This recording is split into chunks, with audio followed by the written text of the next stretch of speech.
नमः शिवाय। ॐ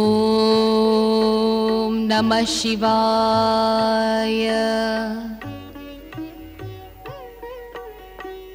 ॐ नमः शिवाय।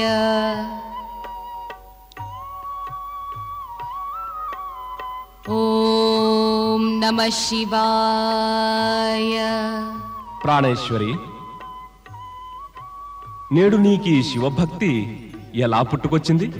మహాప్రభు, తమరు ధ్యానమగ్నులైనప్పుడు నేను భూభ్రమణం చేసొచ్చాను. సంపూర్ణ జగత్తులో ఎక్కడ చూసినా శివమహిమి వ్యాపించుంది. శివ పూజ, శివనామస్మరణ, శివ మంత్రోచ్చారణే స్వామి. మరి నేనెలా విస్మరించగలను? అందుకే ఓం నమ శివాయ మంత్రాన్ని ఉచ్చరిస్తూ లీనమైపోయాను. ఉత్తమం, అత్యుత్తమం. సుఖశాంతులు ప్రాప్తించటానికి శివభక్తిని మించి వేరే ఉపాయమే లేదు. ఈ పేరులోనే సృష్టి స్పందన ఉంది. ఈ స్పందనను లయబద్ధం చేసే దైవం కూడా ఆ సదాశివుడే. శివుడే సర్వేశ్వరుడు, శివుడే సర్వజ్ఞుడు. ఆ శివుడే భక్తులకు సర్వస్వం కూడా. ఇది తమరే అంటున్నారు ప్రభు. తమరు జగదీశ్వరులై సృష్టి పరిపాలకులై ఉండి జగదీశ్వరుణ్ణి, సృష్టి పరిపాలకుణ్ణి నిజమే కాని సదాశివుని ఇచ్ఛానుసారంగానే నా కర్తవ్యాన్ని నిర్వర్తిస్తున్నాను. నేను బ్రహ్మ ఇద్దరం కూడా ఆయన కోరికపైనే ఉద్భవించాం. శాశ్వతమైన సత్యం ఇదే. ఆ సదాశివుడే సృష్టికర్త, పాలకుడు, సంహారకుడు. ఏ ప్రకారంగా శివేచ్ఛతోటే సముద్ర మథనం అయిందో నీవు ఉద్భవించి నన్ను సకల దేవతల సమక్షంలో నీ పతిగా పొందగలిగావో, జనులందరికీ ధన వైభవ ప్రాప్తి నీ ద్వారా ఎలా అవుతుందో ఆ ప్రకారంగానే ఏ భక్తుడైనా నన్ను ఆరాధిస్తూ శివుని స్తుతించడో అతనికి నా యొక్క కృపా కటాక్షాలు ఎప్పుడూ ప్రాప్తించవు. తమరి నోటి ద్వారా శివమహిమను విని నా జీవితం సఫలమైంది. నేను కూడా పత్ని ధర్మాన్ని పాటిస్తాను. తమరి నామస్మరణం చేస్తాను. ఎలా అయితే మాటిమాటికి నారదుడు చేస్తాడు. నారాయణ నారాయణ నారాయణ నారాయణ. ప్రణామం పరమపిత. నన్ను స్మరించినట్టున్నారు. అవును నారద, ఎందుకంటే నా ఈ మానస పుత్రుడు ఆదేశించిన కార్యాలను సకల దేవతలందరికన్నా త్వరితగతిని చేస్తాడని తెలుసు. నీవు దేవలోకపు సంచారివి కదా. నారాయణ నారాయణ. అంతా నారాయణుని కృపే.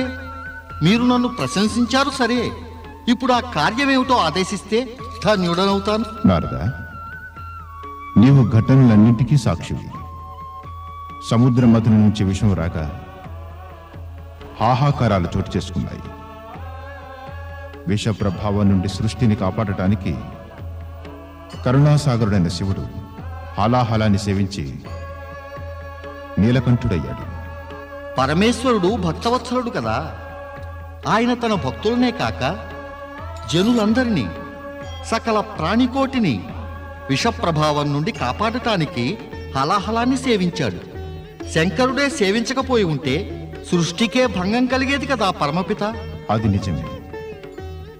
అయితే సదాశివుడు హాలాహలాన్ని సేవించక మునిపే మొత్తం విశ్వ వాతావరణంలో దోషం ఏర్పడింది. వాతావరణంలో కాలుష్యపు చిహ్నాలు గోచరిస్తున్నాయి కూడా. ప్రకృతిని, జీవకోటిని సంరక్షించడానికి ఈ కాలుష్యాన్ని రూపుమాపడం అత్యవసరం. అందుకే నేను ఒక మహాయజ్ఞాన్ని చేయదలిచాను నారదా. పరమపిత, ఈ యజ్ఞం ఎక్కడ సంపన్నమవుతుంది? ఈ యజ్ఞం ప్రయాగ పవిత్ర భూమిలో అవుతుంది. ఇందులో పాల్గొనటానికి సకల దేవతలను, ఋషులను, మునులను ఆహ్వానించాలని నా అభిలాష. వారికి ఆహ్వానాలను పంపే మహత్కార్యాన్ని నీకు అప్పగిస్తున్నాను. హే పరమపిత, ఇంతటి మహత్తర కార్యాన్ని ఈ నారదునికి అప్పగించడం చూసి నాకనిపిస్తోంది తమరి మదిలో నా పైన ఎంతో కృప, ఆదరణ ఉన్నాయని.